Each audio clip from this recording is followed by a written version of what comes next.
सांगा बोला. श्री क्षेत्र चंदनपुरी दरवर्षी सालाबादाप्रमाणे पौष पौर्णिमा, शाकंभरी पौर्णिमा त्या दिवशी आमच्या खंडोबा महाराजांची यात्रोत्सव सुरू होत असतो. यात्रोत्सव हा 20 ते 25 दिवस चालत असतो व लाखो भाविक दर्शनासाठी येत असतात. महाराष्ट्रातूनच नव्हे तर परराज्यातून देखील भाविक दर्शनासाठी येत असतात, नवस्फूर्तीसाठी येत असतात. खंडोबा महाराजांचं वैशिष्ट्य म्हणजे चंदनपुरीसाठी बाणूमातेचं माहेरगाव हे चंदनपुरी असून त्या निमित्त खंडोबा महाराजांनी इथे वास्तव्य केलेले असल्यामुळे ही भूमी पावन झालेली आहे.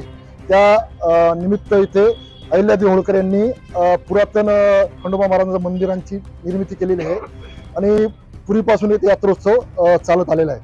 कशा पद्धतीने यात्रेची तयारी करण्यात आली? ग्रामपालिकेतर्फे यात्रेची जय्यत तयारी करण्यात आलेली आहे. ग्रामपालिकेचे जे कर्मचारी आहेत त्या व्यतिरिक्त अतिरिक्त कर्मचारी लावण्यात आलेले आहे, स्वयंसेवक लावण्यात आलेले आहेत.